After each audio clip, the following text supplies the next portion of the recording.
Hey everybody, Todd Dammit Kearns here again. Today brought to you by Hercules Guitar Stands, the best in the biz. Today, speaking to a very good friend of mine who spent time living with Eddie Van Halen, who just recently passed away, so we talk a great deal about that. We speak about his time on the Howard Stern Show. We speak about his time doing voices for Family Guy. We speak about sobriety and recovery. This guy is a legend, one of my all-time favorite comedians and all-time favorite human beings. Ladies and gentlemen, Mr. Craiggass.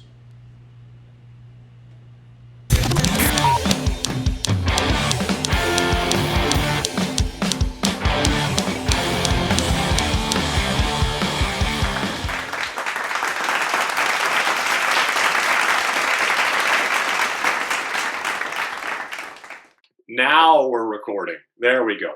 We got all Anyways, that's how I ended up with an STD. So let's move on to Exactly. And that's the story, the best story I've ever heard. So let's move on. Yeah, that's just between me and you, but it definitely chapped my testicles for a while. So, Yeah. Oh, I'm sorry. I don't think we were recording for that story. Well, it's all right. Nobody wants to hear that. That's just a fun story. Yeah, fair enough. Just between you and I. Oh man, I'm so happy you're here. It's been well, we connect almost more. I mean, in a group thing, but we connect a lot more than a lot of my friends have. I don't think everybody's quite as keen to do this. Yeah, it's we've been in a group chat, me, you, Frank, and our buddy Mikey, and it's Sometimes Fitz. and we've been and Fitz checks in from time to time over the border, and and we've been talking about Eddie Van Halen a lot over the last couple months. So it was kind of crazy that the story happened. I was taking a nap the day that the news broke, and I woke up, looked at my phone, and I had a couple of texts, and I saw the first one said "Sorry about Eddie," and I was like, and I kind of jumped up. It kind of reminded me of. I used to live with a comedian named Mitch Hedberg, who was this phenomenal, incredible comedian. And he was struggling a lot with drugs. I never saw it myself. Like him and I drank and occasionally did coke together, but I was hearing stories that he was into some heavy, heavy stuff and was seeing it. And I remember one late night, it was like midnight LA time when my phone started ringing from some comedians in New York who I picked up the phone and I heard, hey man, there's some rumors down here. I want to know if you could help us settle this rumor. And I said, oh, what's the rumor? And the guy said, well, I don't know if you can help us. Apparently there's a rumor that Mitch Hedberg, and when he said Mitch Hedberg, my heart started to sink because I knew the last word was going to be. And then I had to call and see if I could get his wife, Lynn, on the phone. And then a couple hours later, I got her on the phone, and she confirmed it. And it was very similar, waking up, looking at my phone and seeing, sorry to hear about Eddie. It was like I jumped up, and it was like, fuck, because I've been on a mission recently in the last few months to reconnect with him because I heard his health wasn't doing that well. And found out very recently that apparently he wasn't talking to anybody. He was actually only able to communicate via text this year. So tragic. I mean, that's the most fascinating thing. Amongst all the other things that I need to pick your brain about, the fact that you actually lived, Eddie, for all intents and purposes, was your landlord for for a while. How does that even come about? Like, I need to know, because you're like me. We connect on rock and roll, and and it's kind of like one. And then you just find yourself listening to Van Halen in high school, imagining that, of course, this would happen. I'll eventually be sleeping on Eddie's couch. This is totally normal. Going on tour, man. We're going on tour. Like, yeah. So it starts with, and remind me to tell you a story about going on tour. There was an amazing story that Alex Van Halen told me about that, about having a dream of going on tour with his best friend. And I'm going to get to that. I'd love to hear that. A mutual friend of ours who works or worked at Dunlop was backstage at a concert that I was at the Universal Amphitheater in 2002. It was a Scorpions Dokken concert at the Universal Amphitheater. And this guy, who's a mutual friend of ours, starts introducing me to all these people backstage. and says, "Oh man, there's a guy. Okay, I'm going to introduce you to this guy. This guy lives with one of the biggest rock stars on the planet, but don't tell him I told you that. All right, come on." Let me walk over, and he goes, "Hey, Maddie. Hey, man. I don't know if you're a fan of the Howard Stern show or what kind of TV shows you watch, but this is a comedian friend of mine. This is Craiggass." And the guy turns around and goes, "I am like your biggest fan." I said, "Get out of here, really?" And he starts telling me about how he went to go see me live at the House of Blues when I opened for Robert Schimmel and Richard Jeni. He said he waited in line at the Roxy when I did my first big headlining show in Hollywood, and on and on and on. So I'm flattered, and we exchanged phone numbers, and I don't know anybody else in LA, so I called him up a week later to go bowling. And he showed up at the bowling alley with Eddie Van Halen. And he called me before we got there, and he said, "Hey, is it cool if I bring my friend Ed with me?" And I was like, "Yeah, that's fine." And he goes, "All right," because Ed's got a kid. His kid's 12, and I was like, "Dude, it's bowling. Who cares?" He goes, "All right," because I've been telling him about you for a while, and when he found out that you're here in LA, he's dying to meet you. So he shows up with Eddie Van Halen, and then I started putting the pieces together that this guy Matty works for Ed. He's his assistant. He lives in a guest house on the property, and he runs the 5150 Studios, so which is also on the property. And he's such a fan of the Howard Stern show that he gets up every morning at 5 a.m. and goes up into the studio and then works while listening to the Howard Stern show for all 5 hours every day. And when I started appearing on the show, he starts telling Ed about, man, there's this new guy on the show who does a crazy Sam Kinison impression. And then a week later, oh my God, that same guy does a crazy Tracy Morgan impression. And then a week later, that same guy does a Paul Stanley impression. And then a week later, oh my God, he does a Lars Ulrich impression. And on and on and on. So at the bowling alley, Eddie Van Halen is telling me my life story back to me. And which includes this crazy thing that I said on the air on the Howard Stern show, where I talked about how I've been broke my whole life. And once I started making money, all I've ever wanted to own was an illegal cable box. That's all I've ever wanted, was one of the illegal cable boxes that like turns on all the channels. It was like $300 back then. Like I didn't have $300 to afford it until I started making a living. And Eddie's telling me, and he's smoking in the bowling alley. You're not supposed to be smoking in the bowling alley. He's like, "Dude, I heard you were broke your whole life. Is that true?" And I said, "Yeah." And he goes, "Dude, I heard a crazy story that all you ever wanted was a legal cable box." And I go, "Yeah, that's true." And he goes, "That's crazy," because he looked both ways and he went, "I got a legal cable box too." And I was like, "Really?" And he goes, "Yeah. The thing is, I'm fucking rich, but don't want to pay for cable." And I was like, "Are you serious? What the fuck?" Like, and then over the course of the next year and a half, I end up hanging out at the house, well, specifically at the recording studio, and to hang out with Maddie, and every once in a while Ed would come over. And then I ended up in this really toxic relationship and that ended in January. But we've worked that out, you and I. We're good now, though. Yeah, I just thought, whoa. I thought you were a girl. Yeah. And I was in this really toxic relationship that ended one night at the NAMM show. The NAMM show, everybody kind of spills out of the Anaheim Convention Center, and the Hilton next door becomes this huge party. And her and I were in a bar at the Hilton, and I left for 2 minutes to go pee. And when I came back, she was making out with a dude. And I was like, and I just kind of stood there and just kind of watched for a minute to wait for her to realize I'm standing there. And she turned around and saw me, and it was just like, ugh. I walk out and I called Maddie and I said, "Man, you're not going to believe what just happened. And I'm really hurt." And Maddie said, "Hold on, let me put you on the phone with Ed."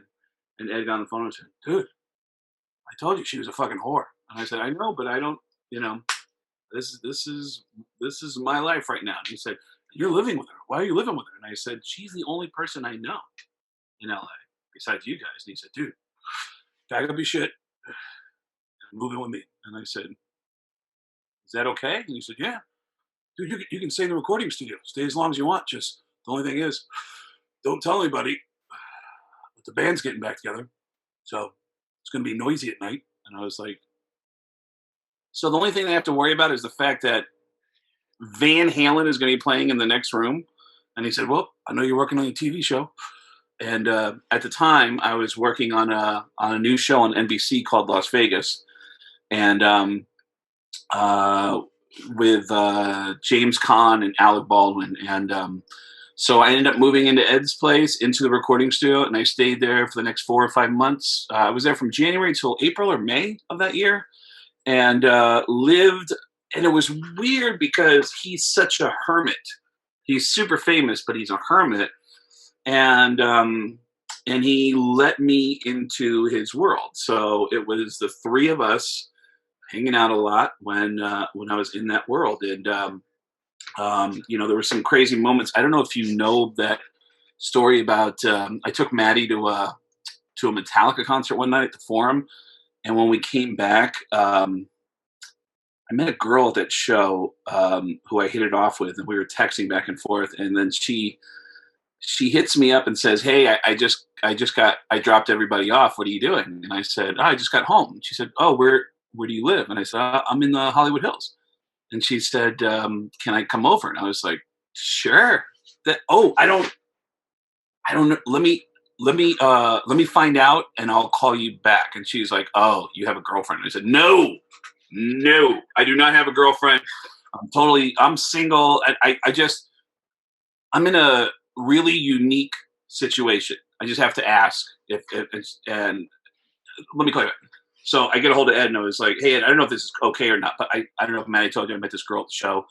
Is it okay if I bring her over? I can keep her up at the studio." And he said, "Dude, get some pussy." And I was like, "Okay, cool, all right, cool." So I called her up, and I told her to meet me at the bottom of the hill. There's a Ralph's down there at Coldwater Canyon and Ventura. And I said, you got to leave your car there, and I'll drive you up. So she leaves her car. She jumps in my car. We start driving up, and she's peppering me with questions like, "Why do you need permission to have somebody?" And I was like, and I don't know how to say to her, "Look, I'm living at Eddie Van Halen's house." So we drive up through the back gate, and there's 2 gates to get into the property. And the back gate is the one that's right next to the studios. So I pull up to the back gate, and I park. We get out of the car, and I open the door, and I let her go in first. I haven't told her what's going on. She walks in and goes, "Wow, is your friend like the biggest Van Halen fan on the planet or what?" And she's finding stuff on the walls like, "How do you get something like this?" And I was like, "Do you hear the noise in the other room? That's Van Halen. This is Eddie Van Halen's house, and he's letting me stay here until I get back on my feet." And she was like, "Oh, okay, all right."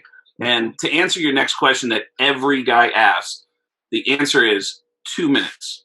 Literally 2 minutes. So, but well, I don't know what the answer to which question that is, but but I'll accept that. You're so Canadian and nice. Yeah. You're not asking the awful questions that Americans. Yeah.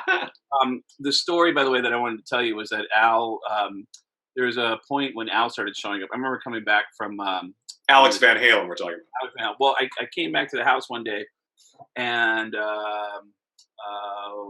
parked, walked in the studio, and there was somebody sleeping on my couch, and I was like, "Oh, shit, sorry." And he looked at me, and I was like, "Sorry, I'm Craig. I'm staying here, Maddie's friend." And he was like, "Oh, hey, I'm Al." And I said, "Hey, Al, sorry." And then I turned around and walked out, and I was like, "Oh shit, that's Alex Van Halen." I was like, "Oh wow, okay." And Alex started showing up a lot as they started getting into this, not just the recording process, but also I got the feeling that Alex was very much the business-minded guy of the group, because Alex was starting to seek out and meet with production people. I remember coming home, getting on the computer, and there was a big thing on the screen that he was looking at, like a potential lighting design There were merch samples being sent to the house or to the studio that Alex was looking at. So he started spending a lot more time there, and he was actively looking at stuff to do for this upcoming tour. And he was the greatest storyteller. And he told a story about how him and Ed were friends with two guys who were also brothers. And Ed's friend, by the way, the younger brother, killed himself when they were in their teens. And Alex still had this friendship that in their teen years, they used to drink and smoke and listen to music and fantasize that they were going to go on tour with the Rolling Stones someday. We're gonna tour with the Stones.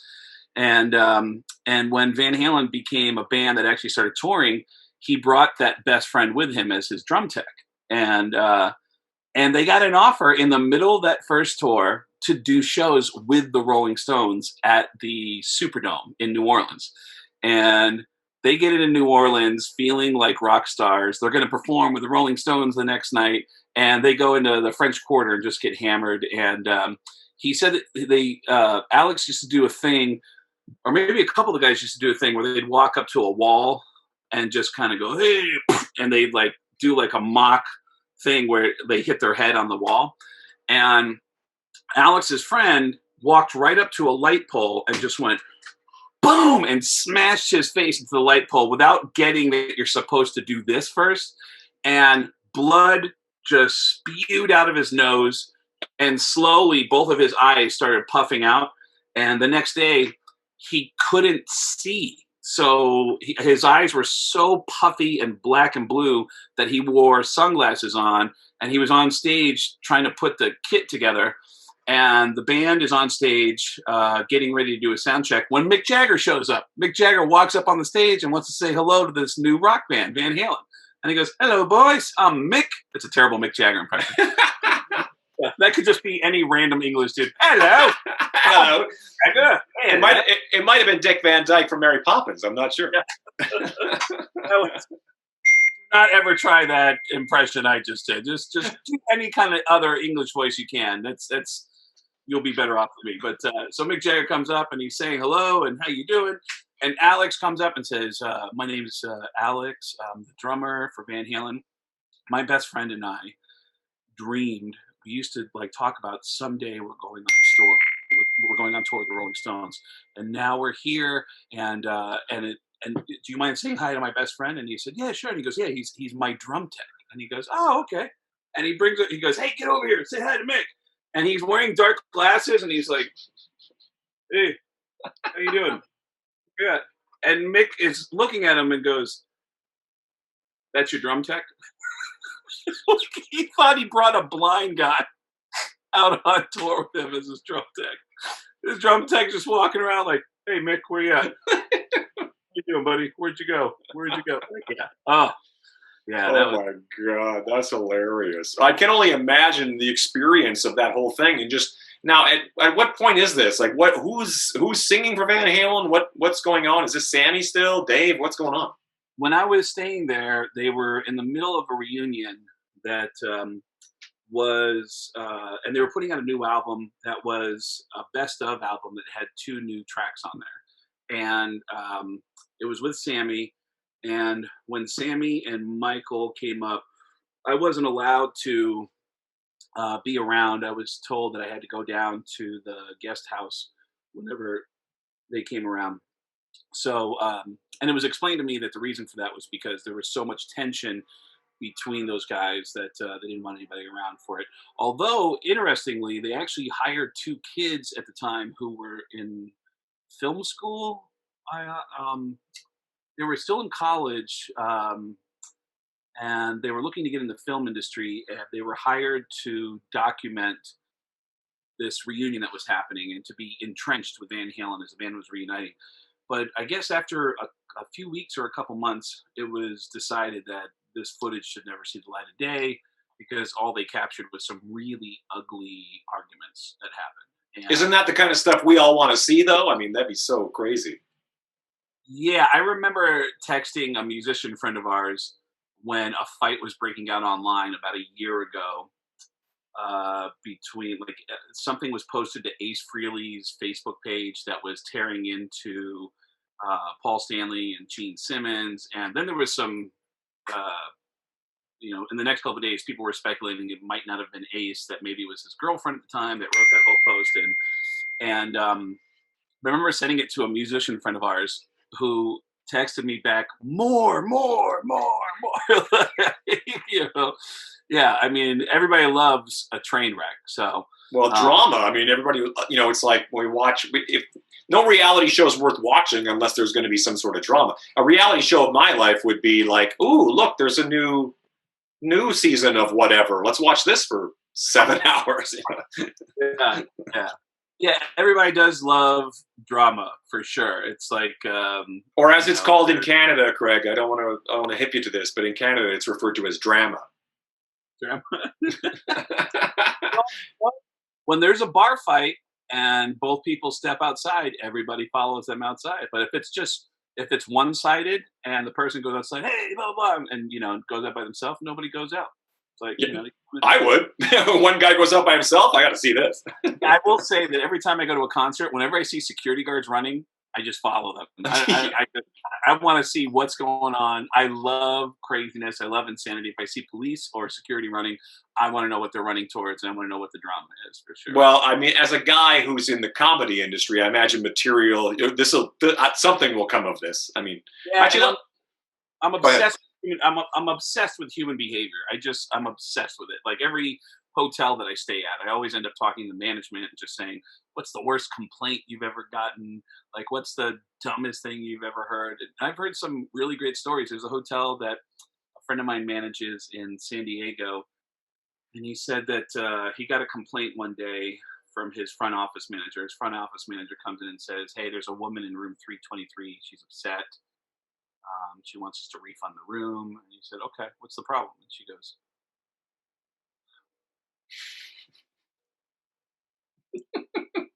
she says every time her husband sits on our toilet, his balls keep touching the water. And my friend said, can you tell her to come down here and ask for me? And she goes, okay, do you want me to refund the room? He said, I'll refund the room. I just want her to look me in the face. And I want her to say to my face, listen, because of your high water levels and my husband's incredibly elastic testicles, we have a problem. I want her to say that to my face. Oh, man. I didn't know we could get free rooms for that. Yeah. We're a few years away from that. I'll be using that ticket all the time. Dude, put your balls in the water and get yourself a free room. But I want to go. It's obviously that we could talk all day about Van Halen, and in many ways we probably should. But in reality, I want to make sure we address. I mean, there's so many things about your life that I find fascinating. And first of all, as a musician and as a person in the biz, I don't know if you know that, but we're calling it the biz now. It's sort of. I always have to bow down to the stand-up comedian because I find it to be, because we do what we do. The safety net is always loud ass guitars and drums, and you can face an audience that does not give a shit about you, but you just don't talk as much and just keep playing. You know what I mean? When you're standing there, when your only defense is literally you and this microphone, and if it's the wrong audience, it's like 6 minutes must feel like 4 hours. You know what I mean? At what point in I'm assuming the impressions must have been your sort of starting point in and of itself, which as people, I don't know if people know or not, but you grew up with deaf parents. Is that? Yeah. My mom, my dad, and my sister all completely deaf. Now, have you studied into this as to how that plays into your ability to mimic it goes without saying, your list of impressions is insane. So did it start off mimicking like just stuff on TV, or how'd that all come about? I noticed early on that I couldn't learn from my family how to talk. I learned how to talk by copying all the voices I heard on TV. And so it's amazing you don't have like a Shatner kind of stutter defect or something like that. You sound exactly like Gavin MacLeod or whatever. I would sound like Howard Cosell for a while. I'd sound like Muhammad Ali for a while. I'd sound like the Fonz for a while. And I never got an accent from the Bronx, which is where I'm from. And you realize that anybody can do anything. And the reason why you sound the way that you sound is because you listen to everyone in your environment and adjusted to their sound. And that's why deaf people sound the way they do, because they can't hear anybody to adjust when they open their mouth what their sound is to mimic what they're hearing around them. And from the accents that we develop living where we live to little nuances, like if you've ever called up your best friend and someone picks up the phone and you think it's your best friend, and it could be somebody of the opposite sex in the same family, but they've all learned how to pick up the phone and go hello and do that little like nuance. And we all pick that up when we're growing up. We learn how to fit into our environment and sound like everybody else so that we don't stand out, so that we sound exactly like the person next to us. And it's funny that you say that, sort of cut you off, but because it's like now, having lived in the U.S., my Canadian accent is all messed up. You know what I mean? But as soon as I call home, my wife goes, "Oh, were you just talking to your family?" Because my accent comes back. You know, it's immediately like I'm immediately like from Saskatchewan, Canada. So yeah. Yeah, it used to be. I mean, I lived in New York till I was 10, and then I went back when I was 28.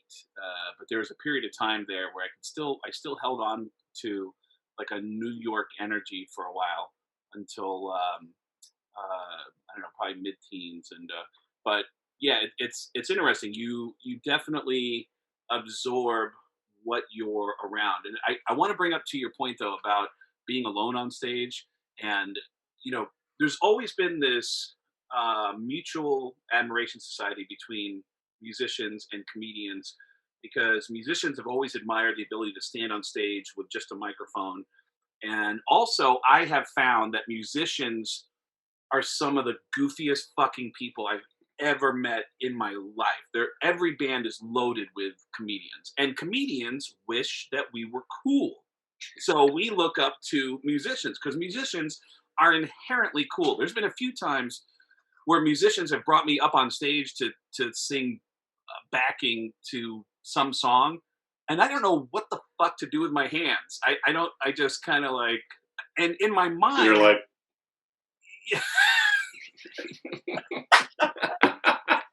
in my mind, when I'm listening to one of my favorite songs, I can see myself on stage just being a rock star. But you put me on stage, and it's like I'm used to just kind of hiding out behind a microphone, and this does feel like some kind of camouflage for some reason. And also, I feel kind of bulletproof, even if the audience isn't into what I'm doing. I feel bulletproof because fuck you guys. If there's a certain stage that you get to where you realize that it has nothing to do with you if something's not going right. It's definitely the audience, and I'm confident of it at that point. At this point in my life, but there's moments along the way where you only learn from bad experiences. And there are some amazing, I remember doing a show. I don't know if I ever told you about this. I did a show once in Oklahoma City, and the guy who was opening for me in Oklahoma City, he's on stage and he's talking and he keeps looking over to his left-hand side. He's obsessed with something going on this side of the stage. And then at one point he finally goes, "Ma'am, am I so ugly that you won't even look me in the face?" She won't even look me in the face. Like, what are you, fucking blind or something?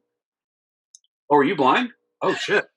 And the whole crowd just freezes, and he makes the biggest mistake, the most rookie mistake in the world.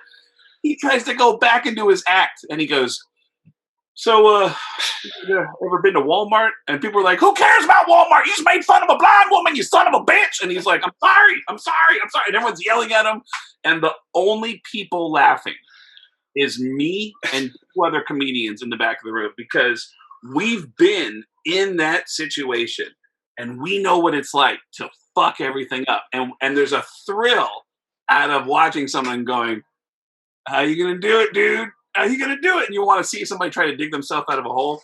And it's fascinating to us as comedians. But Yeah, it's like trying to pull out of like the airplane's going down, and you gotta kind of. Oh yeah, and you're right. It does feel like forever when you're up there. That time does feel like forever. And I've done a lot of shows opening up for bands, and only because the 15-year-old me thinks it's cool. When the reality is, I don't even want to see a comedian open up for a band. Like I opened up for Metallica in 2002, I think it was, and right before I walked on stage, it dawns on me like, everybody here's on coke. Like, why am I doing this? And that's when I made just out of fear, I made up a thought, a decision to go on stage, not be introduced, and definitely not introduced as a comedian, but just walk on stage with a microphone and say, my name's Craig, and I am Metallica sound man. And the place went nuts. And I said, the band has some very important announcements that I'd like to make here. And then I just made up just a bunch of bullshit that was going to make people cheer. There's actually a video of me doing this opening for Motley Crue. I'm in an arena with thousands of people cheering for me as I just fucking lie to them. And it's very Donald Trumpy. It's like I'm telling them what they want to hear. They're fucking cheering, and then at the end I said, you may have heard some rumors, and it's true. Motley Crue is recording our first ever live album right here tonight. But listen, I need your attention. I need your attention. There's a proper way to yell on a live album, so we need to rehearse this. And they followed every dumb fucking instruction I gave them. They laughed and giggled, and I got away with murder. Absolute murder. Yeah. I mean, haven't you found that most of the bands you've been in are also loaded with goofballs? Oh, 100%. I mean, most of them, because everybody's so in an arrested state of development, like no one has any interest in being a real person or anything like that. So it's just kind of, the humor is the avoidance of reality at all times anyway. So Great point. At least it seems that way to me. It's like there's a lot of funny people that, but none of us had the audacity to say to ourselves, I assume going backwards, were you doing the impressions and that became like you're hilarious, and then that turns into like you watch, I don't know, who was the guys that made you go, I'm going to take this microphone and stand up in front of these people? What was your sacrificial lamb kind of aspect? Was it just like the guys on TV? Who was your guy? Well, the impressions, when I, like in high school, friends of mine became aware that I could do impressions. And when I'd be at parties in my teen years, friends of mine would go, hey, Craig, if we give you some coke, will you do some impressions for us? And I'd go, fuck yeah. And I got really good at impressions in high school. But I developed impressions for drugs. This is like a whole new angle. I have no idea. And back then, the impressions were like Cliff Clavin from Cheers, like, that cocaine was actually discovered in the early 1400s. And then after a couple of months, like, then you get a little bit of cannabis and a little bit of beers, and everything starts speeding up, and but yeah, you basically sound like Cliff Clavin on cocaine. Exactly. And everything, that's what started it. And then I did stand-up comedy for fun when I was 20 years old. I just went to an open mic in Tucson, Arizona, and signed up, and I brought 30 of my friends with me, and bombed. Had the single most horrifying experience of my entire adult life up until that point, by standing on stage, not realizing that you're supposed to prepare material. It looks like people get up on stage and just talk. It doesn't look prepared. So that's what I thought it was. And I had no idea how bright the lights were. I had no idea how loud the microphone was. And there is such an intensity when you're standing on stage in the middle of silence, of feeling people's eyes on you, like, well, it scared the shit out of me. I made one joke about how scared I was, and then I said, I can't do this. And my hands were shaking so bad, I couldn't even put the microphone back in the stand. The host had to come back up. and helped me. And the host made a really funny joke. The host came back on the stage and said, "All right, Craiggass, ladies and gentlemen, Craiggass. Hey, if you guys want to catch the second half of his act, come back to the 10 o'clock show, and he'll finish his set for you." You know, and he made a funny joke about it. But I sat down in the audience, and I watched every open micer get up on stage and just shit on me. And it wasn't even jokes. It was, who was that guy? Was that you? Was that you that did that? Dude, why are you here, man? You suck. And it was just like a bunch of bullies, one after the other. And it just became this horrible experience that sat with me for 3 years. I didn't want to be a comedian. I was just doing it for fun. And I'd be at, like, my friends would give me a hard time about it. I remember going to a wedding once and speaking at the reception and saying, "Hey, I just want to say a few words." And somebody in the back of the room said, "I can't do this." And I was like, "Who said that? Who said that?" Like my friends would give me a hard time about it. Like you had a catchphrase already. Yeah. I can't do this. And I went to a radio station in Tucson, this big rock station called KLPX, and a guy who became a close friend of mine, DC Collins, didn't realize that I could do impressions, and he said, "How about you just record a bunch of voices for me?" And I recorded a bunch of voices doing station IDs, and he started playing them on the air, and he started like as celebrities or as famous people, kind of thing, or what? Yeah. Okay. As Kinnison and as Cliff Clavin or whoever else I was doing at the time.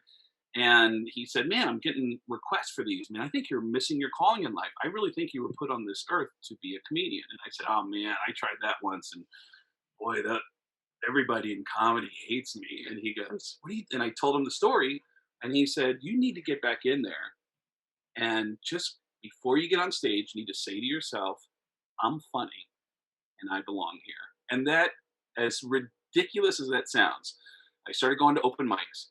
And I would say that to myself before I went on stage. I'd go, "I belong here." And then I'd go up on stage. And then it started to dawn on me that comedy was really easy and fun. And I packed my stuff, moved to Seattle, and lived in Seattle for 5 years. And when I got there, I was on a mission to irritate and annoy any comedian who reminded me of the bullies from that night. I had a bad chip on my shoulder. Like, fuck those guys. I'm going to get revenge on anyone who reminds me of those bullies. And it worked. Within 6 months, I got banned from every major comedy club in the Pacific Northwest, except for 2. And George Carlin came out of the woodwork and really loved what I was doing. And George Carlin became a mentor to me. And then 2 years later, Howard Stern started helping me. And then after doing stuff in the Howard Stern show for a few years, I started writing for Howard. And when I started writing for Howard, I packed my stuff up and moved out to New York. I moved in with Mitch Hedberg and started writing for Howard and writing for SNL's Weekend Update. And then 2001, Howard let me start sitting next to him for a 2-day audition. That turned into 2 days a week, every week for the next 10 months. And then I had a career from there. So that's so insane. So what is George Carlin, like, what kind of advice was he giving you at this point? He actually wanted to help me make phone calls on my behalf. He said, if you ever need me to call a club or you ever need me to, and anyone who does comedy will tell you that is a bad idea when you've only been doing comedy for a few months. It probably, I can't tell you exactly how long, but it was probably at least a few years before I could actually fill the time to do a headlining set. How long is that? It's usually 45 minutes as a standard. I like doing an hour when I do my shows, because my shows now I've evolved into just being a storyteller, just telling stories about my life. And I'll basically tell a couple of stories for 45 minutes to an hour. And it seems to move pretty quickly that way when I do it. But the host usually does 10 to 15 minutes. The feature act usually does 20 to 30. And then the headliner typically does anywhere from 45 to an hour, depending on how they structure the show. And I really wanted a father figure. I realized in hindsight with George, I just wanted to talk to him about life. I wanted to talk to him about topics that he had discussed on stage, about drugs, about religion, about politics. I wanted to. Um, I just wanted advice, and so I leaned on him for that, and he was very patient with me because I asked him some really dumb shit over the years. I remember one time when I was living with Mitch. Mitch came home and told me this crazy story about performing at this club we all knew about, and he said, "Man, that club is run by the mob," and I was like, "Are you serious?" And for some reason, that touched on a fear that I have, and I don't know where I got this. I had this fear that when you get to a certain level of the entertainment business, the mob just gets involved and takes over your life. I don't know where. Part of it was reinforced when I heard the story about Vanilla Ice and Dr. Dre, how they held Vanilla Ice over a balcony, like, "You're going to give us all your money," or something like that. Suge Knight, yeah. So I called George and said, "Hey, George," I got his answering machine. I said, "Hey, George, it's Craig. I got a question. It's really stupid, but when you get a minute, call me back." And he called me back like within an hour and said, "Hey, what's going on?" And I said, "Oh man, this is so, I know it's really stupid, but," and I told him the whole thing that Mitch said. And I said, "So I guess my question is, does the mafia run the entertainment business?" And George said, "Not that I'm aware of, but I will tell you a story." And he told me this incredible story that when he was my age, George was working in the Village a lot in New York, and there was these two guys who were brothers that would tell him, like, "George, you should let us help you with your career. We can manage you. We can help you." And George said, "Yeah, that'd be great," you know. And it was always small talk. And then finally, these two brothers said, "George, we got a contract. Let's sit down and talk, and let's make an agreement, and we'll take you to dinner, and we'll, you know, if you need some help with your bills, whatever." And George was interested and said, "Where did you want to go?" And they said, "To this restaurant." And I can't remember if it was a fish house or an Italian place. Whatever it was the kind of food that George didn't like. George said he was a picky eater, which is funny because he talked on stage about how picky eaters are a big pain in the ass. And he said when he found out what the restaurant was, he said, "Sorry, guys, I don't like Italian," or whatever it was. And they kind of ended up going in a different direction in life. And he said he found out decades later, these two guys ended up going to prison. They were responsible for over 100 murders in New York City. These two guys, they were like totally mobbed up. And the only way he got out of it is that he didn't like Italian food or fish or whatever it was they were going to. That's how he got out of it. So he Amazing.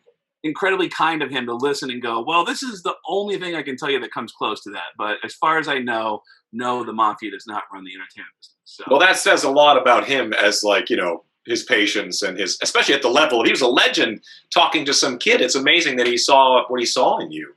One of the kindest people I've ever met in my life. And I'll just quickly, to give you an idea of what kind of a human being George Carlin was, when his wife, Brenda, passed away, Brenda, they were together, I want to say they were together over 30, 40 years.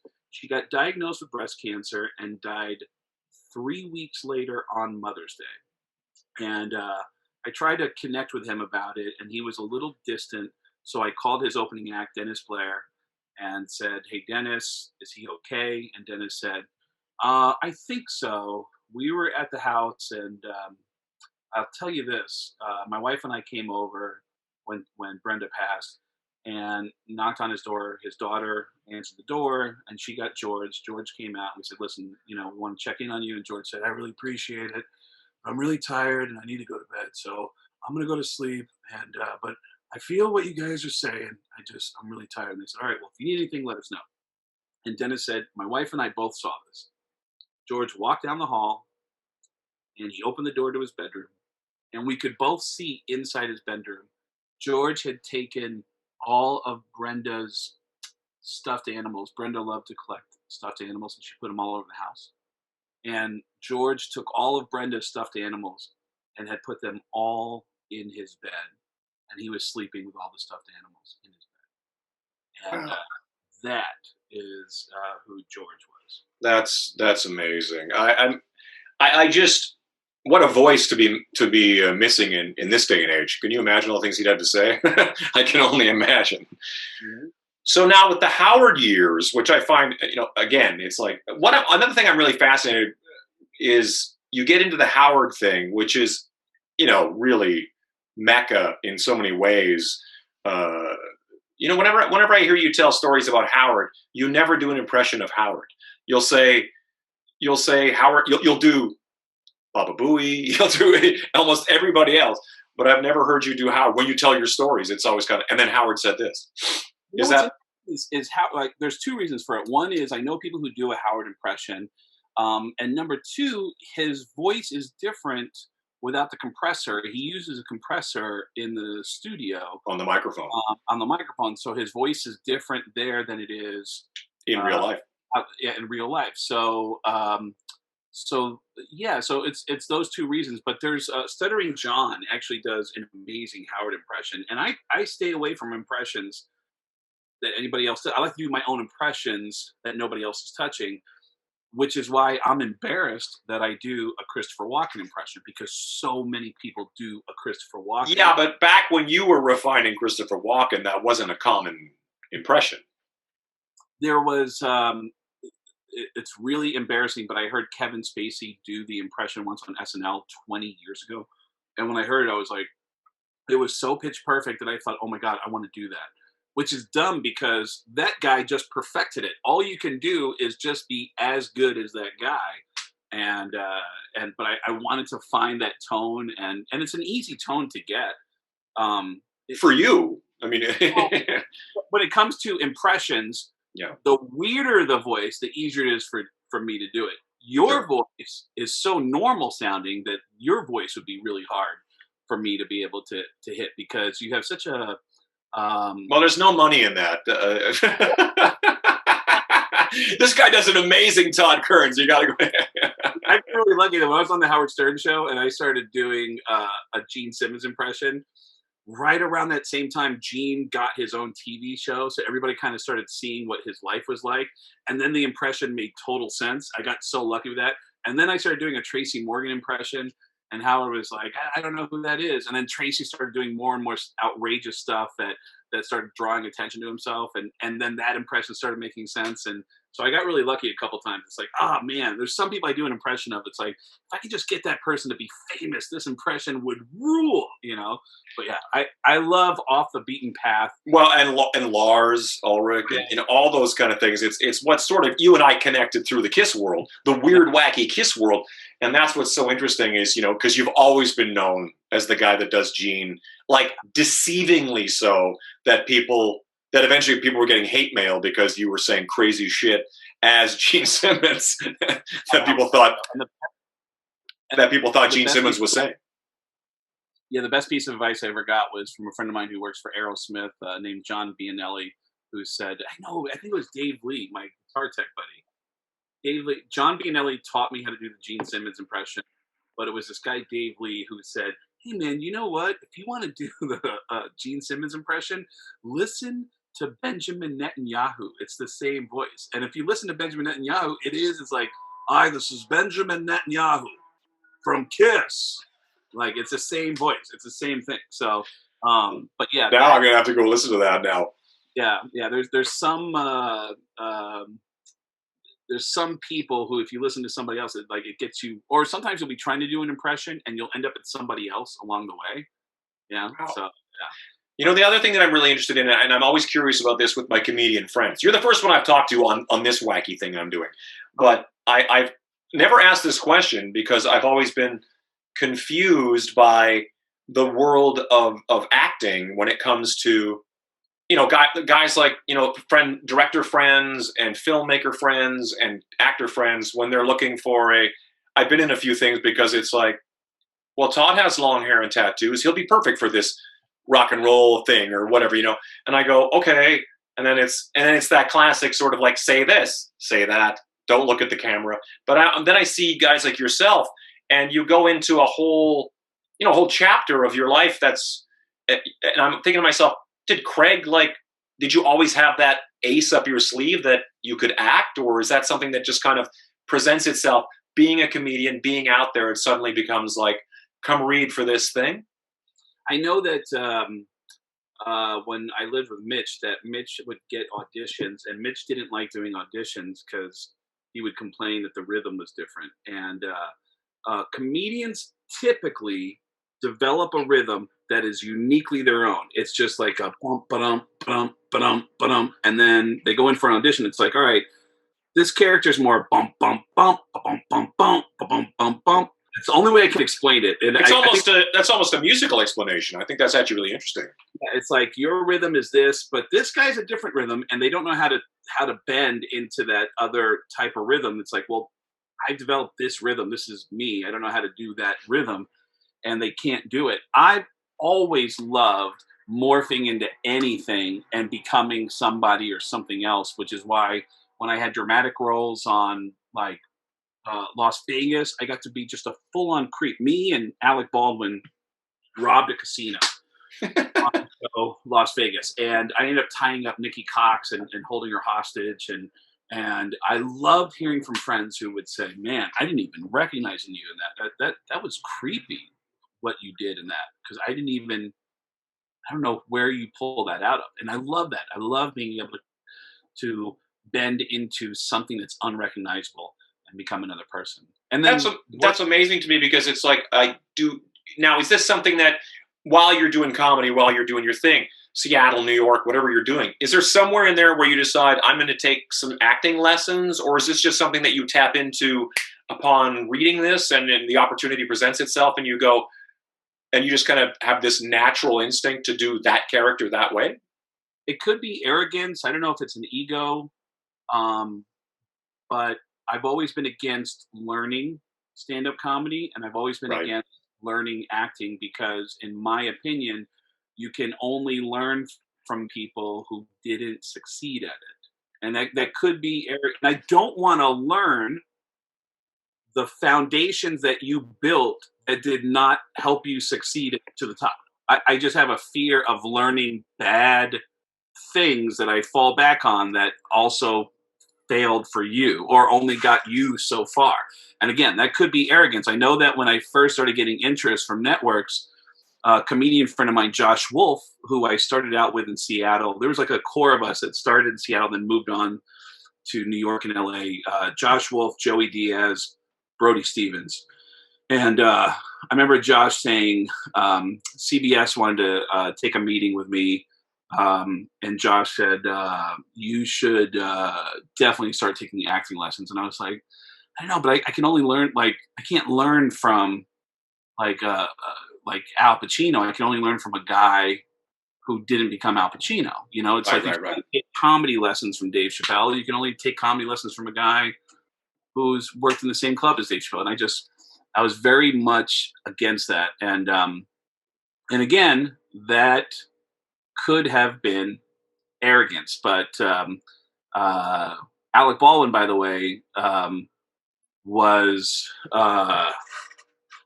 I feel like you can act or you can't. I think it all comes down to, you either have a sense of humor, you've always made people laugh. That's a natural part of you. You'll never learn that from somebody. You can't go to a comedy class and learn that.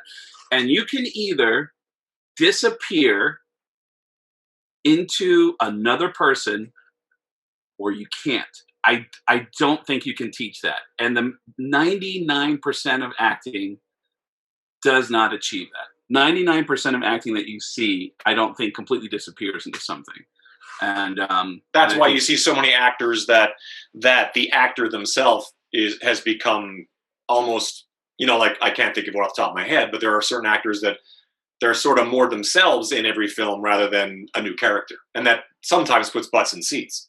Yeah. And there's, like Matthew McConaughey is always that guy. Sure. Yeah. He's amazing at that guy, and we love that guy. But yeah, he's kind of that guy. Jeff Goldblum, they all have unique energies, or Nicolas Cage. Yeah, but they're not like the Tom Hardys of the world where you go, oh, this is Tom Hardy halfway through the movie. You don't know who that guy is. Yeah. I remember Chris Rock saying about Russell Crowe. He said, Russell Crowe could perform as a guy in a scene from 2 days ago, and you'd be sitting there going, "This feels like 2 days ago." That was such a great line.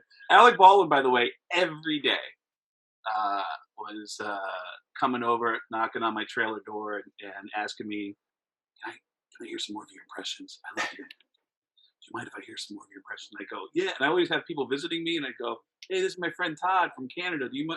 Can you do your Tony Bennett for him?" And he would do this Tony Bennett that you would go, "What the fuck?" Like, first of all, what does a Tony Bennett impression sound like? Alec would just pick up an empty martini glass and go, "Yeah, I'll tell you what. I used to date Marilyn Monroe. Marilyn Monroe was a real foxy lady.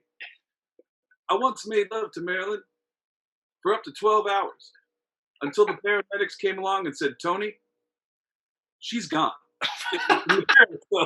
The material was so dark. It's so brilliant. Like, yeah, he had all these amazing impressions. And by the way, Frank just texted us to tell us that Alec Baldwin was talking about me on Conan O'Brien 2 weeks ago. I watched that one actually. I texted you that too. We went on about that because it was like he was saying, I can't remember which one he was talking about. I think it was your Pacino. He was saying how you do the best Pacino and all that kind of stuff. So, but Alec has a real talent for mimicry as well. I mean, like his impressions are. Even he does one of my favorite De Niro's from back on the SNL. He would do De Niro. Yeah. Baldwin does amazing impressions. I love hearing a good impression. I love doing an impression. I love hearing a good impression. A friend of mine who used to work in morning radio at 98 Rock in Baltimore, this guy Mickey Coachella, does a phenomenal Cedric the Entertainer impression. And 2 years ago, I had dinner with Cedric the Entertainer, and my friends in LA who work at a internet company. They work for a branding company and an internet company, and they said, "Yeah, man." They kept saying like, "We're friends with Cedric the Entertainer." And one night they said, "Hey, if you're gonna be in town, come with us. We're having dinner with Cedric the Entertainer." I was like, "Yeah, whatever, man. Let's just have dinner." And I don't know why, but it was all these white guys that I just thought, "You're all hanging out with Cedric?" And fucking Cedric the Entertainer walks in, sits down, and just talks to us. And I was obsessively talking to him about comedy. Wow. Where he started. And then I told him, "Man, I have a friend in Baltimore who does an amazing impression of you." And he's like, "Oh, man, let's call him up. Let's hear it." And I go, "All right." And I called him up. And I go, "Hey, Mickey, can you do that impression, man?" And he started doing the impression. And Cedric said, "Oh, man, that's I don't even know what that voice is." But he goes, Cedric the Entertainer started talking to him. And he's like, "No way." It was surreal. It was totally surreal. So, well, it is a great honor to have to be somebody who is worthy of an impression. And I know Gene Simmons wasn't necessarily super embracing about it, but I think most of that was because of the crazy shit you were saying as Gene Simmons, I think. Yeah, well, his son comes to the Comedy Store all the time in Hollywood, and his son told me, "Hey, man, you started showing up with that impression right around the time that my dad started to develop a sense of humor. Like, if you would have shown up even 5 years earlier, he would have murdered you. He would have no sense of humor at all. But right around the time that you showed up, he started laughing at himself more, and he kind of was tickled by the idea that you were doing this impression of him." His son, by the way, is so cool. Yeah. Handsome kid. He's like 6'6". He's huge. He's a good-looking kid, and he's kind of like his dad, that he's always got beautiful women with him. I remember one time he showed up, and he had this girl that was like, she had to have been like 19, 20 years old. She was stunning. And Nick goes, "Oh my God, oh my God." And he looks at this hot girl and goes, "Okay, this is Craig. He's a comedian, and he does impressions of my dad. And oh my God, he does, Craig, do Christopher Walken for her." And I looked at her and said, "Hold on. Do you know who Christopher Walken is?" She said, "No." And Nick goes, "Oh no, you'll know. You'll just do it. Just do it. She'll know. She'll just, as soon as you hear it, you'll know who we're talking about. Go ahead." So I look at this girl and I go, "Listen, I don't know if you know who this guy is, but he's weird and he sounds kind of strange. And every once in a while, he says the word cowbell. Pow! And the girl looked at me and went, good for you. And I was like, Nick, you fucking asshole. Don't ever do that to me again. Like, good for you. Like, you old man doing weird voices. Good for you. You do little voices. Good for you. But I'm always fascinated by a guy because when you do voices, you immediately become the joke robot. Like, everybody goes, Craig, do this. Craig, do that. They put a quarter in you and you're just supposed to, like, perform like that. Well, they used to put cocaine into me. And then now, yeah, I mean, that's... and I'm okay with it. I mean, it's like that's how I spent most of my adult life before I started making money doing comedies. It was fun to do impressions, and again, to hear a good impression, to do an impression. It's fun to do voices, and I always got a kick out of it. It was something I always did for fun, and then I figured out a way to start making money doing it. It's crazy. It's just has anybody come along in more recent years that is worth impersonating? I mean, I can't really think of any notable voices. I think when you talk about doing stuff that's different, now people sort of do everything that you've done, except for, say, Gene Simmons and a few. Yeah. They all do what you do. You know what I mean? Yeah, there's guys that stand out. Like, it's funny. Like, I love doing bad impressions. Like, I do. Like, I can't do a Mark Wahlberg impression, but I do something I call out of breath Mark Wahlberg, which is just simply him going, guys, serious? You gotta help me out. Like, that's the whole impression. It's just breathing heavy and just totally in distress. Yeah. yeah. The totally, like, something really serious is happening right now, Mark Wahlberg. Yeah, but yeah, I mean, there's voices of people that, like, their voices will get stuck in my head for a day. Like, I won't even think about doing the voice. I'll just be telling the story, and then I'll do that person's voice in the story. And I'll say, hey, did you see Tom Arnold last night on the Tonight Show? It looked like he was really jacked up, and he was in the guy's face saying, you know what, I've got, I like fat women and cocaine, and it is really crazy. And then my friends will go, wow, you could do a Tom Arnold. And I'm like, oh, I can do that either. And it'll sometimes it's just right there. And it's just like it went in while you were watching it happen. It just downloaded into your psyche. If there's a really unusual voice in a movie that I'm watching for 2 hours, I will walk away doing that voice for the rest of the day. Is that how stuff like Family Guy comes up? Is that like because you're a voice guy, you suddenly find yourself? They'll send me, those are strictly voice match auditions. They'll say, can you do this voice? And they want me to match up to a voice. And if you give me at least a week or two, I can do it. Just give me some time. I need to listen to it, especially if it's a voice that sounds more like yours. I need to find a hook into, right. There's got to be a word that you say a lot. There's got to be a phrase that you say a lot. There's got to be a pause. There's got to be a rhythm. Then I have to kind of get in and try to figure out what that rhythm is, and get all the different waves that happen. Because there's like, like Walken has this, but he also has this. He's got all those different. Sam Kinison, Sam has this voice, and then he likes to slur his speech. And then, of course, he screams. Yeah. But then he has that pause where he goes, and trying to get all the sounds that make up that person. And then you can effortlessly just flow as that person and say anything you want once you get all the corners of that voice. And then you can just kind of roll out on your own and just start saying anything you want. And it's fun to do once you get a voice down to say anything. Like once you get a Morgan Freeman impression down, it's great to say, when I bite into a York at my daddy, I get a sensation. It's like somebody playing with my butthole or whatever. You can just once you get the voice down, then you can kind of set sail and just say weird shit, and just funny shit just falls out of your mouth. Man, oh man! Even when you're having an interview with somebody on the air, and you're pretending to be a celebrity, when they ask you a question that you don't have an answer for, that's the best, because you have to just pull something out of your ass and something weird just comes out. Or, I'm sorry to interrupt you there. No, not at all. It's amazing to watch you work, because there's so much more to it than just sort of, same with stand-up comedy and anything else. It's like it's work. You have to kind of put the time in, and you really have to kind of perfect your craft. You don't just show up one day and, like you say, I need a week to learn how to talk like Todd Kearns or whatever. It's like it would be a weird thing to do.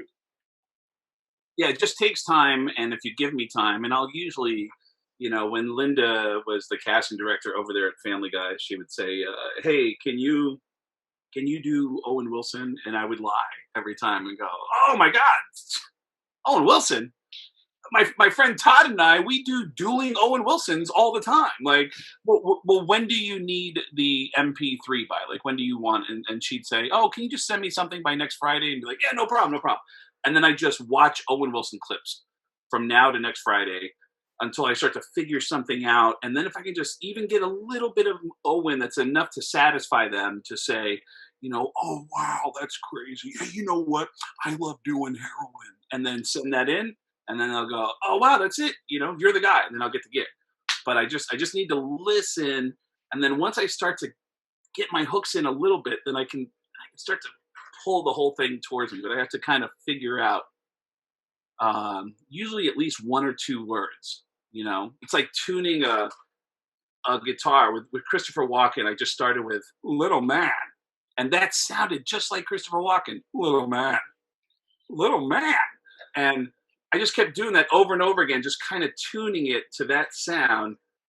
And then once I hit that sound over and over again, and I know how to do that sound in my head, then I try to add some more words to "little man." You are a little man. And then this might sound like the explaining something that's total like insanity, but it makes sense in my head that I tune it to that one word that I can get in that one sound. And then once I can hit that note over and over and over again, I start adding other words and I see if I can play other notes. And then it builds into a piece. So. Yeah, so you have a repertoire of sorts, as opposed to just kind of like "Little Man." I could do Chris Walken saying "Little Man." That's the whole show. Yeah. That's the whole show. Yeah. Yeah.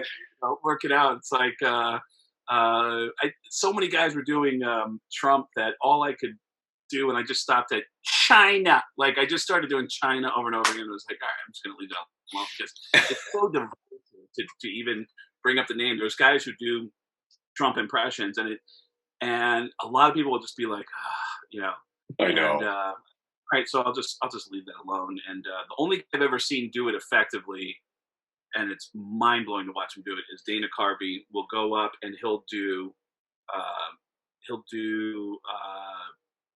Bill Clinton, Trump, Bush, and he keeps everybody on the same page with him. And he somehow skates around annoying people. Just kind of like flicking a little bit of each president, and he's so likable, and he fucking gets away with it. It's really crazy. He goes right into it. He'll get on stage and dive right into politics and get everybody to love him, and it's amazing to watch him work. That's a real likability, isn't it? I mean, that's a whole other thing. Yeah, it is. It's tough because no matter what side you sit on, if you want to try to say something, people are too goddamn sensitive. Yeah. That you can't say anything without, "Well, what about the other side? And what about," and it's like, well, this is just a fact. I'm just stating a fact here.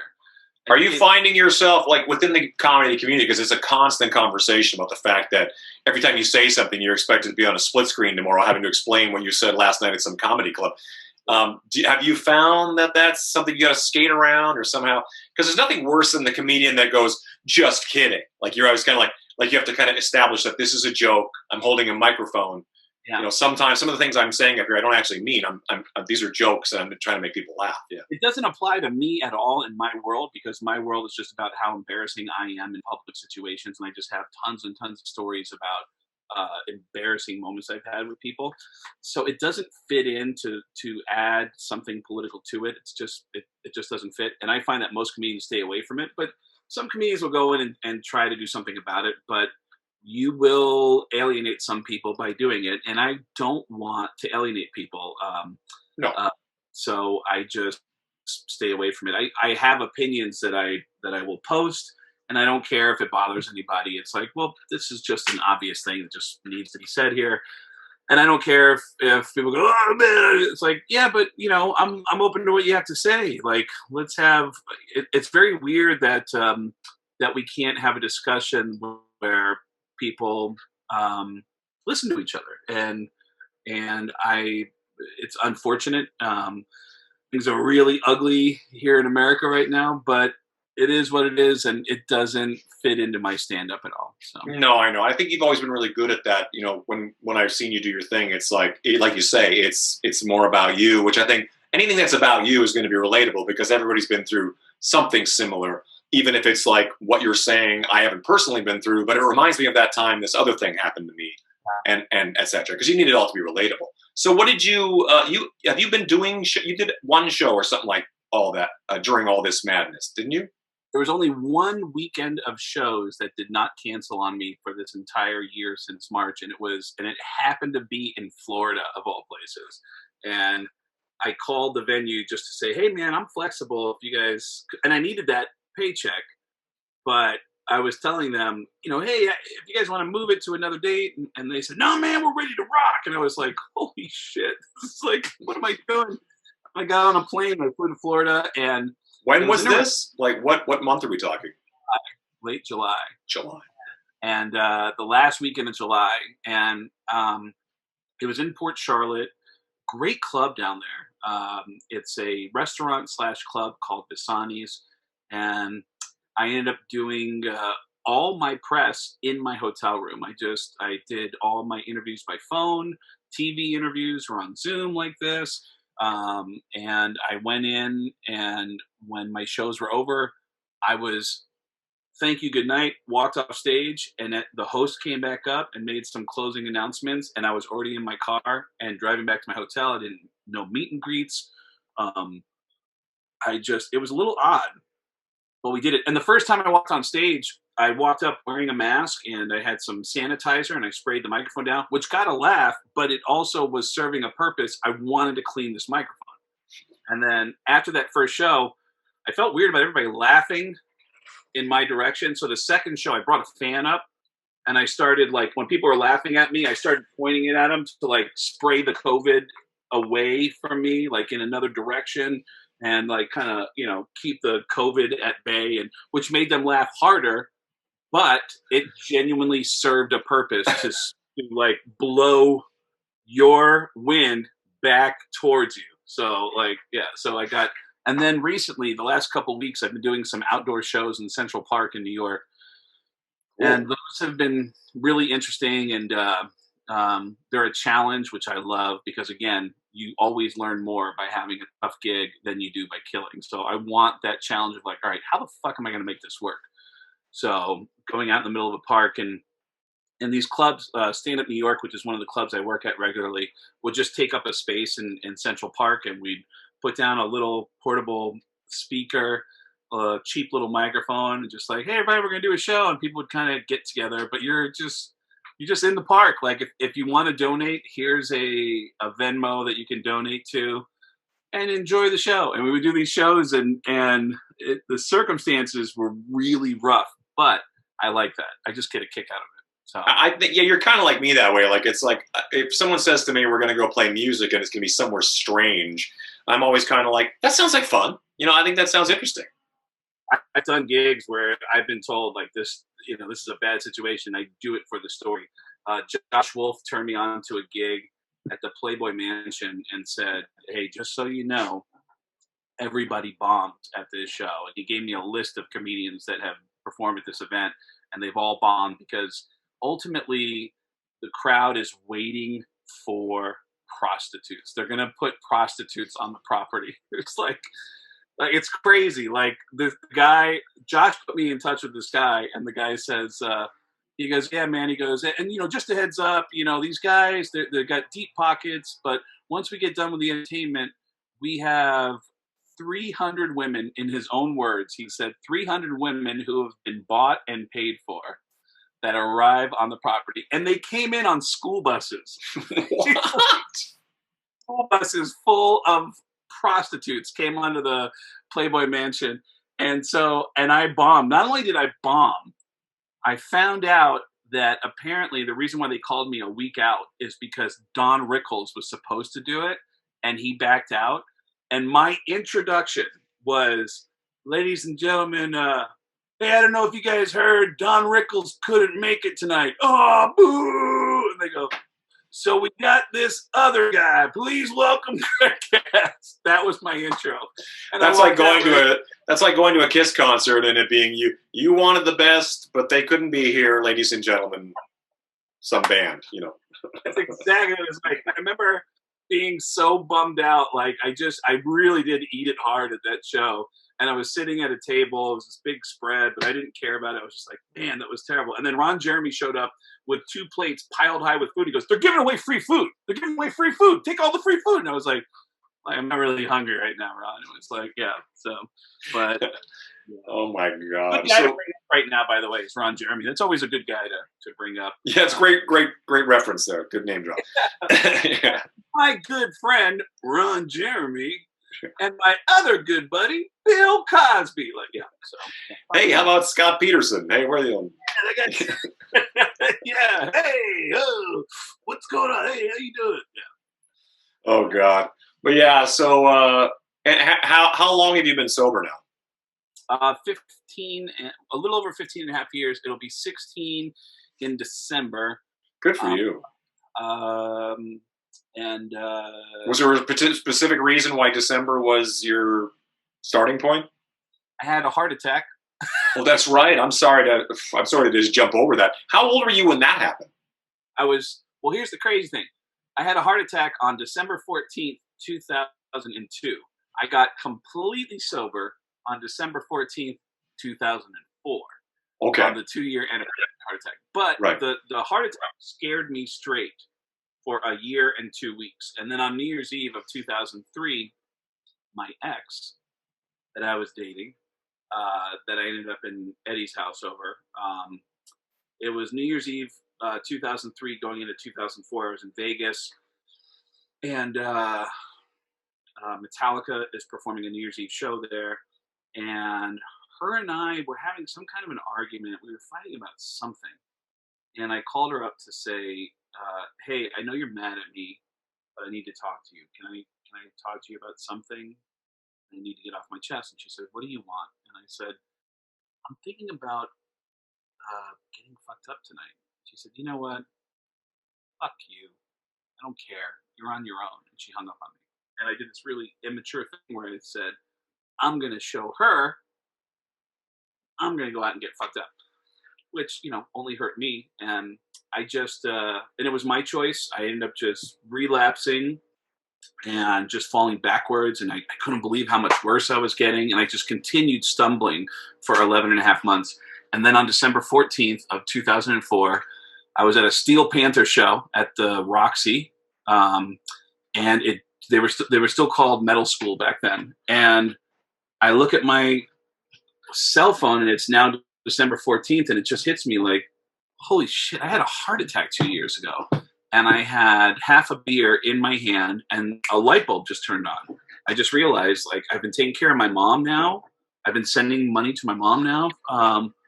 And I'm circling around opportunities where I literally could take care of my mom for the rest of her life. And I'm doing this really selfish thing where I want to feel good.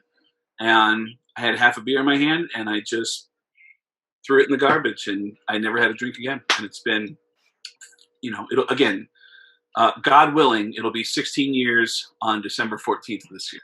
Good for you. I mean, it's no small feat, and as you know, we are around friends and people in the business who have struggled and who have succeeded. And it's always great to see an example of somebody who has been successful, because we've all known people who have not been successful, and that's a shame and it's a drag. I mean, but I'm proud of you. That's great. You know, I mean, I imagine having a heart attack must rattle someone to the core, I would assume, especially as a young man. You were very young to be having something like that. It was drug induced. I was struggling to breathe, and my friend, I was in Seattle at the time. My friend Jason took me to an emergency room, and they ran my vitals, and they started calling for a cardiologist.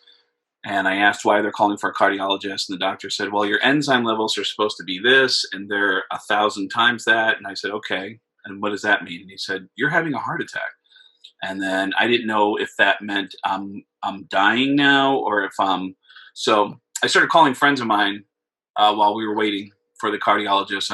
I was reaching out to friends to apologize for my behavior, because my behavior was affecting my friends' lives, and I just was calling people to say I love you, and I'm sorry. I'm sorry that I've done this to you, and I'm sorry I'm doing this to myself, and not sure if I was going to survive it. And they stabilized me, kept me in the hospital for a week, and the crazy thing is, I got out of the hospital.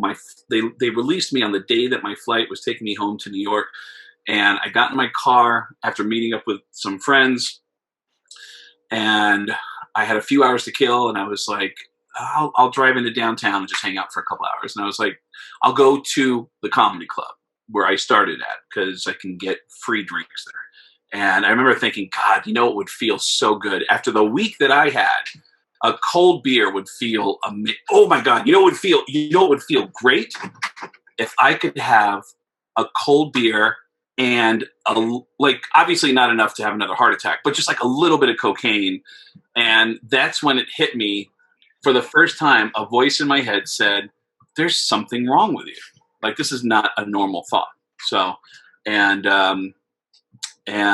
I stopped drinking and started looking for help. And that was the beginning of it all. So yeah, and we've talked a lot about that, the whole recovery process, and the fact that you still, have a routine and a support system that keeps you on the straight and narrow and on the path. And think about it. We've only met in the last, I don't know how many years, but it's like, it was before all that. So as long as I've known you, you've been sober. Yeah. And you were never a drug guy. No, I was, honestly, it was like, that's a whole other conversation, because I drank and I partied like anybody, but I just sort of I started playing so much and playing so much music and I never liked where I could watch Bon Scott, or Lemmy, just guzzle whatever and go out and do their thing and still be amazing. I never felt like I could do that. You know what I mean? I always kind of felt like maybe it's vanity, maybe it's my ego that just said, I don't want to walk on stage and be 50% or 60%. I want to be able to do the best I can do, regardless of what that is. And I think that most people, when we drink, we think we're fucking awesome. And I'll never forget, after being clean for a short amount of time, I was doing a show one night in front of a really rowdy crowd, and I couldn't control them. They weren't listening to me, and it was just it was completely out of my control. And I got off stage feeling defeated. And one of my best friends was standing there, and I said to him, I know this is a really shitty thing to say, but if I had some drinks tonight, that would have gone a lot better. And he said, why do you think it would have gone better? I said, because when I drink, I'm fucking cool. Like I'm in control of the party, and I'm a cool guy. And my buddy said, dude, you are awful on stage when you drink. And I was like, I'm me? And he said, dude, you ramble a lot. You don't get to the punchlines. You're really feeling yourself, obviously, but your punchlines just become further and further apart. And thank God he said that to me, because I had this false sense of coolness that I thought I had when I drank, when I was on stage, and it was completely wrong, So I envy the fact that you didn't like feeling in control when you drank. And in fact, a Canadian friend of mine, Pete Ettinger, just passed away. He's a friend of mine too. I knew Pete back in the day. Yeah.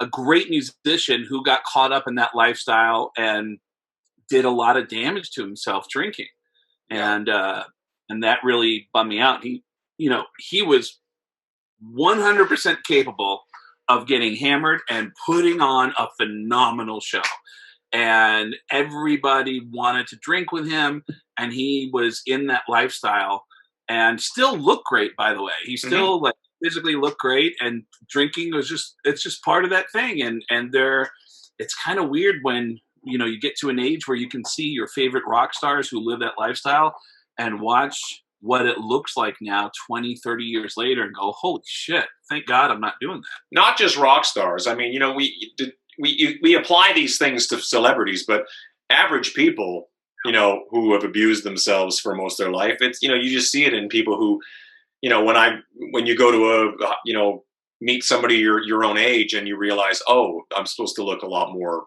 beat down because I'm supposed to beat myself up a little bit more. But it's really crazy. So I feel lucky that I've gotten to where I'm at, and that I've lived another 16 years close to 16 years on borrowed time, because I really hurt myself a lot and did a lot of damage to myself. So but I'm sure it's such a teachable moment, even though it takes some stop and start, the fact that, that to have been through that has made you a gazillion times stronger. You know what I mean? And like you say, being able to get on stage without the armor of alcohol or whatever is sort of like, and that's kind of the way I think about it too, is, I get to a point where I'm thinking like, I would rather go on and do this 100% sober and realize I was terrible tonight, or whatever, rather than the kidding myself after and going like, I was great. It's like, I am so clear headed that I know, and we all know people who've gone up and publicly just made a mess of themselves, and the next day don't seem to realize what they did. And it's being able to witness yourself now online, because people are filming it like, holy shit, look at that guy. It's such a blessing and a curse that people can, and they notice it. I mean, there's comedians. There's a great comedian who had a meltdown on stage a few years ago that was documented on somebody's camera phone, and they're just spinning their wheels and they're not making any sense at all. The club turned off his microphone and he just kept going. I'm not getting off stage. I'm staying up here. And that video ends up on the internet, and he says, I'm going to get help. And he basically went to a place for a week or two and said, man, I'm good. I'm cured. And it's like, it's a lifelong thing. When you live in a certain way, you have to learn a new way of living. You've been living at sea for so long, you have to learn how to live back on land again. So it's you can't just fix that. And you have to remind yourself of that on occasion too. You don't just suddenly it's more like being like in outer space or something like that, and then returning to Earth and going like, I can go back to space, right? And you're like, no, don't do that. Yeah. And it takes you years to become a mess, like a real mess. It takes you years to get to a place where you're out of control. You become irretrievable, essentially. And you can't go back to where you were overnight. It takes you time of changing your life to get back to where you were, and then regaining the things that you lost when you were gone. So it does take time, and it's becoming very therapeutic. No, but it's funny because I don't really get into all of this kind of stuff, and it's actually some of the most fascinating stuff to me is so much deeper than just like, and remember the fart jokes on Family Guy. It's like, it is what it is. But as far as this goes, I'm thrilled to see you, and I have so many friends around me all the time going through the same stuff, and it's a day by day thing, and we all know that. But what's next? So what is supposed to be next? I'll try and cut you loose so we're not doing this for a 4-hour podcast. Here, I had a plan to take a break. I was saving up to take a break from touring, and starting in March of this year, I was just going to audition for more TV stuff, film stuff, and voiceover stuff. And March hit, the pandemic hit, and I was like, all right, here's your break. So I go, here's my break. I'm just going to sit around and just wait here for a while. And that's all I've been doing is just waiting. And so I have been I'm starting to put some stuff together for shows for 2021. A lot of venues are very optimistic that shows will be happening in 2021. A lot of vaccines that have been in the work are going into their final stage of the vaccine development. So it looks like vaccines will be in the system at the end of this year, early next year, and then doing more voiceover stuff. And then in the last week, I just rejoined the Howard Stern Show for the first time in over 10 years. And to talk about Ed, right? Talking about Ed. They had me come on and talk about Ed. And then it ended up being this warm kind of reminiscing thing of Howard, talking about all the stuff we used to do together. And there was a lot of unfinished business there. There was a lot of stuff that I was always trying to, like, the number one thing I would tell them was, tell me any celebrity you want. I'll do it. Any celebrity who you want saying fucked up shit on the show, I'll be that guy. I can do it. Just tell me who you want. And there's a couple of ideas that I'm sending over as ideas that are contemporary ideas about people to have on. So well, that's exciting. Yeah, man, and it's just kind of there's a lot of voiceover opportunities, and but more than anything, just waiting for the storm to pass so we can all get back to life. So yeah, we're all in the same boat. But we get to do this once in a while, and I'm sure the funniest thing is we're in constant contact. Yeah. With our friends, you and I are in constant contact daily, sending things to each other. But thank you so much for doing this with me, because like I said, you're the first comedian I've been talking to, and I find it such a fascinating and unknown little world that I could sit here for another. There'll be a part 2. Let's just say that. I agree 100% because we're touching on topics that I feel like we can get into a lot more. So I absolutely am down for that. And once again, to anybody who you know that's watching this from Canada, please open a door that I can walk through. I need to get into Canada and get the fuck out of here.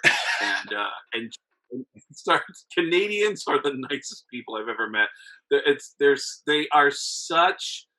And I bring this up all the time. Like when Fitz and I went to a hockey game in Canada, he tried to argue that it's more of a, it's exaggerated that Canadians are really nice. And I had to start pointing out to him in the 24, 48 hours that we spent together, things that he doesn't even notice that are just ingrained into Canadians. I remember our flight to Winnipeg. They said, welcome to WestJet flight number blah, blah, blah to Winnipeg. And we're about to begin boarding. We're going to start with, if you look on your ticket, there is a boarding number. We're going to start with group number 1. And I looked at Brent and I go, do you see the Canadian thing that's happening right now? And he goes, what? And I go, only people in group 1 are getting up right now and getting on board. Like everybody's just staying seated until it's time for them to get on board.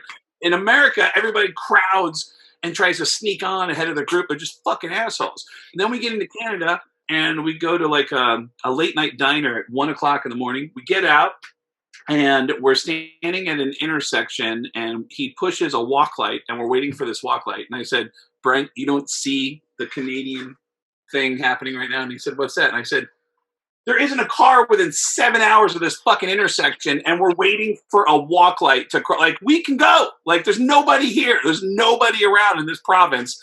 We can walk safely across the street, and we're waiting for a fucking walk light. Like, it's so in your blood to be respectful and thoughtful that I don't know what happens once you get past Blaine, Washington, that everybody...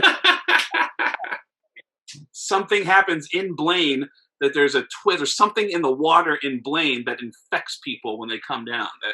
That fucks everything. So it is funny, but I think at the same time, you know, we surround ourselves with, I mean, so many of our American friends are just awesome people. So I guess I don't notice it that much. Sure, you go to New York, life's faster. Things are a lot more like, you know, what do you want at the restaurant? You're like, you know, right. But yeah, you know, it's part of the fun. Make yourself likable to Americans, and I made myself likable to Canadians. Well, that means the borders will be open to you. Like I said, now that you drop names like Brent Fitz and Todd Kearns, you never know what could happen. Well, I adore you, man. Looking forward to next time, and we'll see each other on our group chat. And in probably 10 minutes, I'm sure we'll be texting something. It'll be a Van Halen meme in 10 minutes. Absolutely. Like I say, honestly, thank you so much, and I'll talk to you in 10 minutes. Love you, Daddy-O. Take care. Love you. I'll see you.